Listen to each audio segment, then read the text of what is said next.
Hey guys, my name is Tito. I make videos on personal finance on my other channel. On this channel, I talk about other things, like today when I'll be reviewing the highly anticipated Nollywood film that just got on YouTube, Love in Every Word, Part 2. As their love blossoms and as they make plans for their wedding, Chioma and her billionaire fiancé Obiora's relationship hits a major roadblock when Obiora's mother refuses to let her son marry Chioma because she questions Chioma's intentions. Love in Every Word Part 2, The Wedding, is directed by Omoni Oboli. Now, this review will contain spoilers, so if you don't want to hear any spoilers, perhaps go and watch the movie first before watching this review.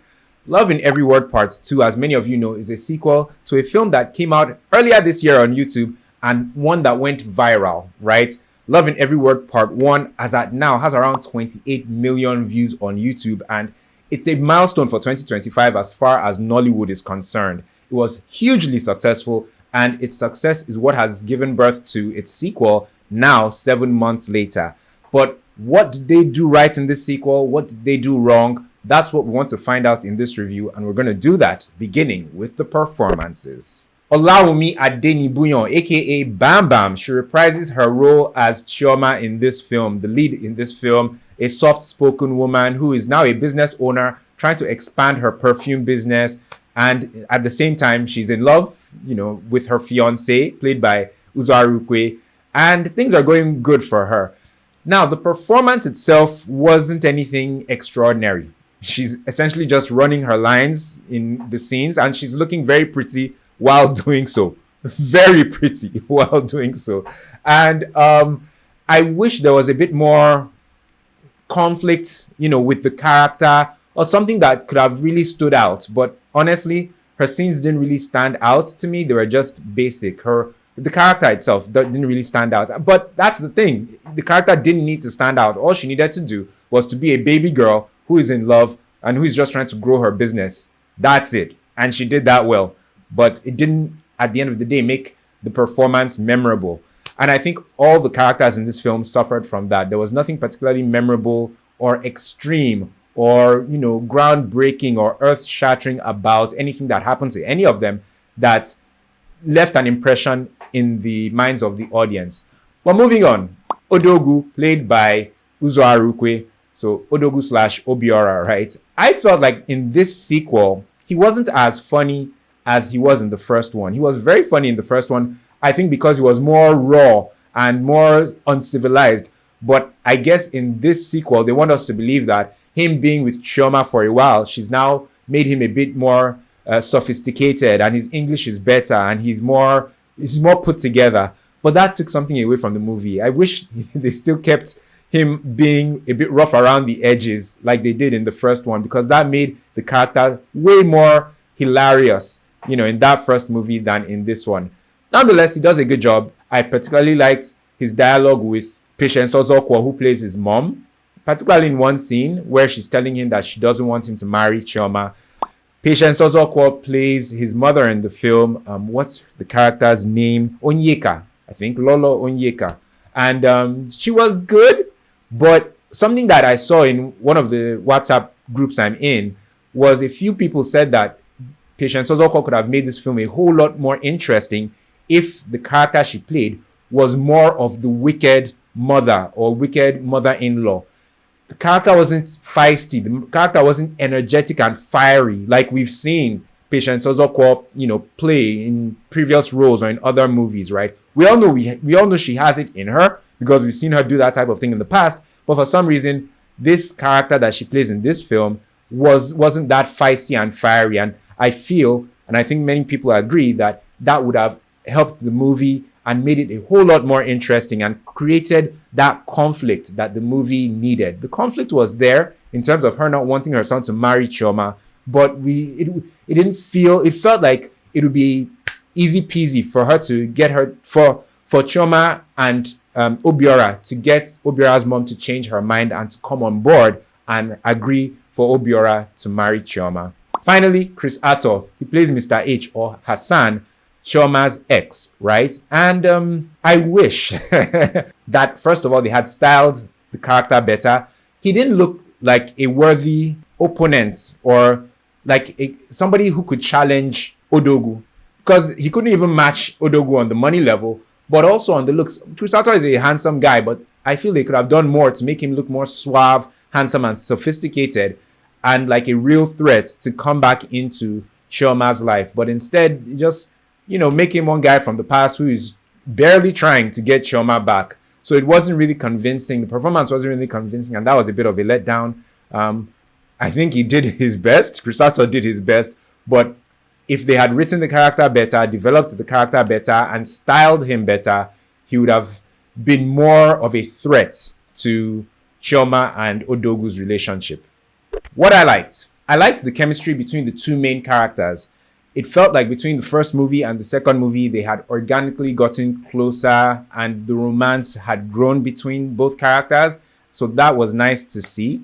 I also liked that they alternated between Anambra and Lagos. A lot of the scenes were between scenes in Anambra and scenes in Lagos. At least that's the impression they gave us.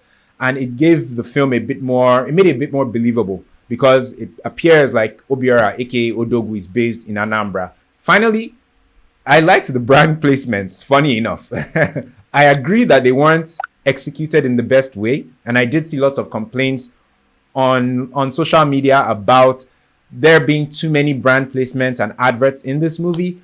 But what I liked about the brand placements in the film was the fact that it shows that if you can create a movie or something on YouTube that lots of people really love and wins the audience over in a big way and in big numbers, then the brands will come and you will work with a number of brands. And I like how Omoni Oboli accommodated a lot of brands in this film. Because typically, you'd see maybe 2 or 3 big brands and that would be it. But man, there were almost 10 brands just off the top of my head that I can think of that were involved in this film. Did it make it a bit crowded? I don't know, but it was nice to see that Omoni Oboli was getting paid.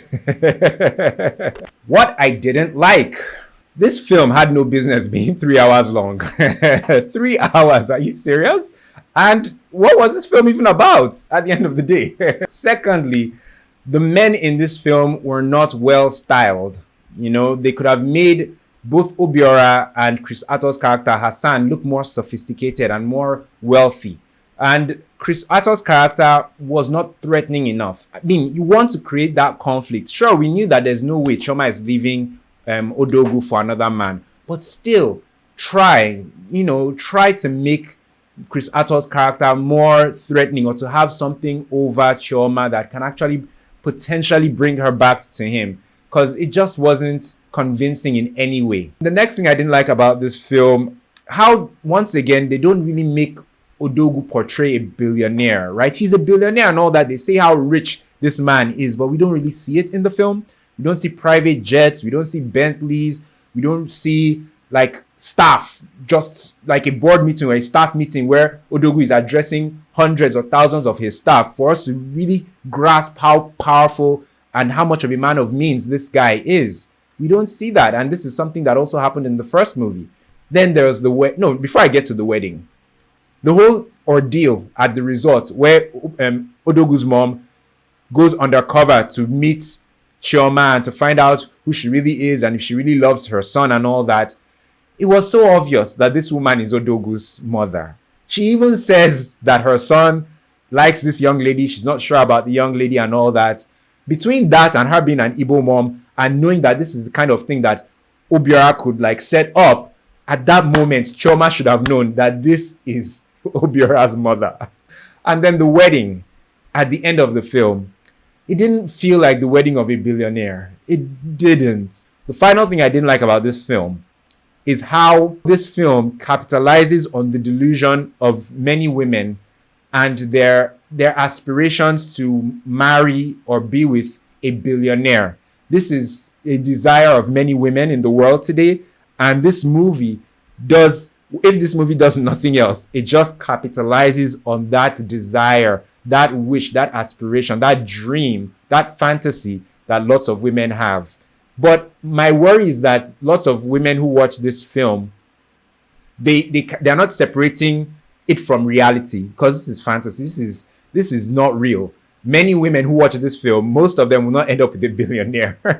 But my fear is that many of them think that their lives will play out somehow the way things played out for Chioma and Obiora in this film. Who should see it? See love in every word if you loved the two main characters from the first film, i.e. Chama and Odogu. If you love them, you'll love the film. Secondly, if you like a story about a very wealthy man pursuing or courting a very attractive woman, then I think you'll enjoy this film as well. In conclusion, this film really didn't need to do much. And if I'm being honest, I don't think it really did much. All this film needed to do was to provide a platform for the numerous brands to showcase themselves to the huge audience that this film has, right? Or this franchise at this point has. And that's another thing that this film needed to do, just to provide an avenue for Odogu and Chioma to, show up on our screens again, because people really loved them in the first film. So yeah, this film didn't need to do much. That being said, I rate this movie, Love in Every Word 2, with 2 jollofs over 5. It wasn't a bad watch, but there are so many ways it could have been better, and it didn't need to be 3 hours. Anyway, if you enjoyed this review, I really hope that you did. Please do me a favor and like this video by clicking on the like button just underneath the video, and subscribe to this channel as well by clicking on the black subscribe button. On this channel, I don't just do Nollywood movie reviews. Sometimes I talk about other things. To check out some of my past reviews, you can click the card in the corner of the screen. Please check out my Ginger review as well as my The Herd review. I've seen both those films and reviewed both those films, and they're doing good numbers in the cinema, so please check them out. Speaking of the cinema, on November 1st, it's going to be Cinema Day here in Nigeria, and that means that cinema tickets are going to be heavily discounted. I think it will be 2,000 naira per cinema ticket all day, which is a steal compared to the 8,000 naira we normally pay for movie tickets. So if you didn't know, now you know. Thank you guys so much for watching. I will catch you in the next one. Take care.